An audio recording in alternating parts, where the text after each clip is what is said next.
이제 12장 리덕스를 이용한 상태 관리 부분을 보도록 하겠습니다.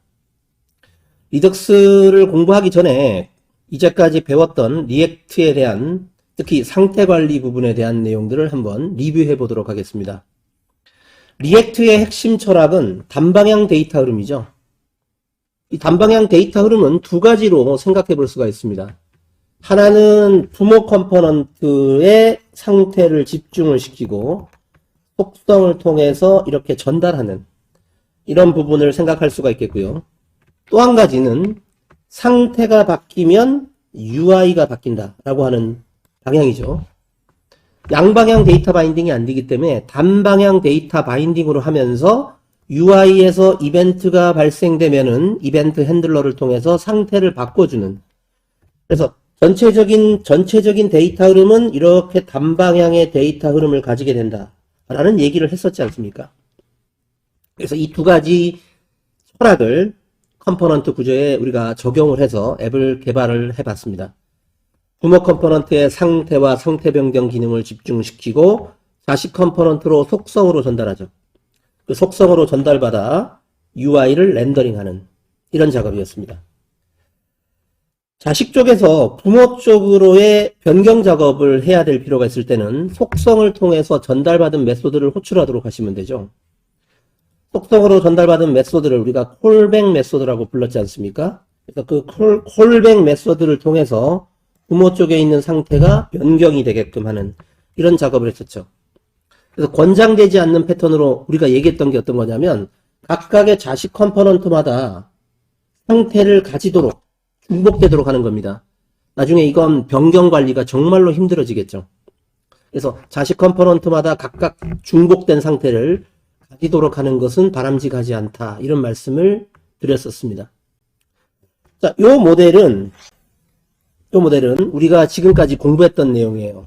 10장의 예제 같은 경우에 앱 컨테이너의 상태를 정의하고 상태 변경 기능도 정의했죠. 그것을 라우트를 거치면서까지 속성으로 전달했지 않습니까? 자, 그런데 대규모 앱이 되면 어떻게 될까요? 이런 방법을 사용하기가 힘들어집니다. 대규모 앱이 되면 화면도 수백 개가 될 수 있고요. 컴포넌트도 굉장히 많아지겠죠. 그 모든 상태를 부모 컴포넌트 하나에 집중할 수가 없어요.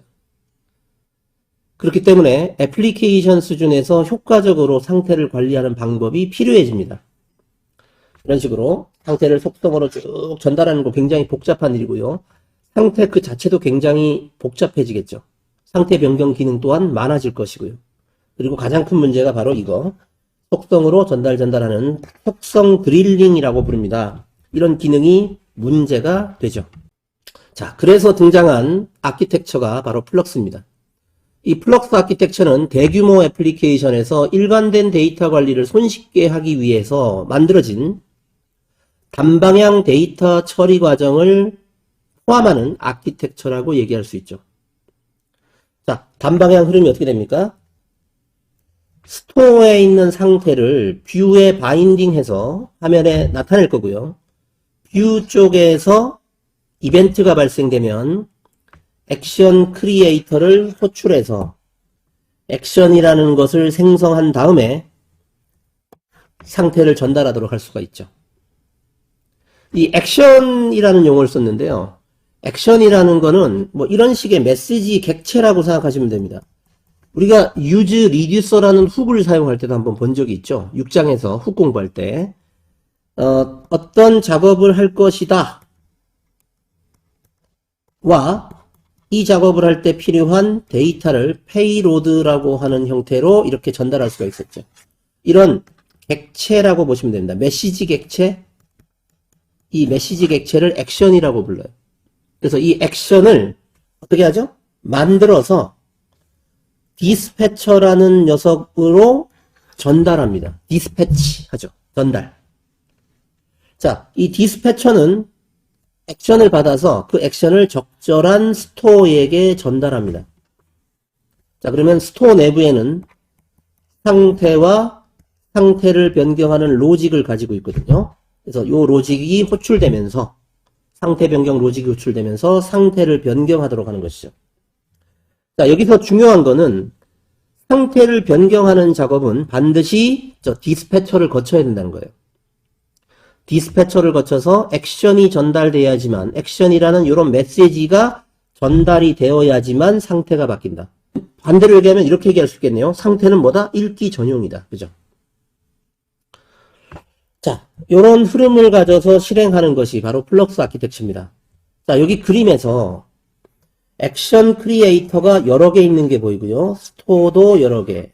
요 뷰라는 게 뭐냐면 리액트로 치자면 바로 리액트 컴포넌트죠.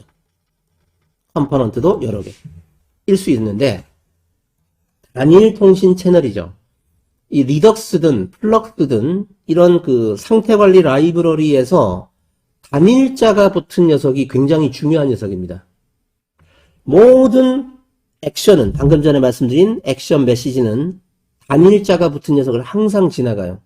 자, 그럼 우리가 여기다가 돋보기를 이렇게 들여다보면 어떤 액션이 흘러가서 상태가 어떻게 바뀌는지 다 볼 수 있겠네요. 그죠? 이 단방향 데이터 흐름의 장점이 바로 이겁니다. 단일자가 붙은 녀석, 단일인 녀석에서 들여다보면 상태가 어떻게 바뀔지 예측할 수 있고, 그 상태 변경으로 인해서 UI가 어떻게 바뀔지도 예측이 가능하죠. 그 상태를 변경하기 위해서 전달한 액션도 우리가 들여다볼 수 있고요. 자, 나중에 리덕스를 공부할 때 이번 시간에 우리 플럭스 예제 만드는 건 아니고 리덕스를 학습할 건데, 갑자기 왜 플럭스를 얘기하냐면요. 리덕스가 플럭스 아키텍처를 이용해서 좀 더 발전시켜서 만든 라이브러리예요. 자, 그래서 플럭스 아키텍처를 먼저 학습을 하는 겁니다. 그래서 이 플럭스에 있는 스토어 있죠. 스토어의 상태를 컴포넌트에 연결할 수가 있겠죠. 필요한 컴포넌트에. 필요로 하는 컴포넌트에 연결하시면 속성으로 전달하지 않아도 되겠죠. 필요로 하는 컴포넌트에 넣어주면 되니까요. 연결해서 속성으로 넣어주면 되겠죠. 그죠? 그래서 이런 구조를 가져가면 아까도 말씀드린 속성 드릴링, 프롭스 드릴링을 하지 않아도 됩니다. 이것이 플럭스의 장점이라고 얘기할 수 있겠습니다. 자, 잠깐 쉬었다가 바로 리덕스 특징 살펴보도록 하겠습니다.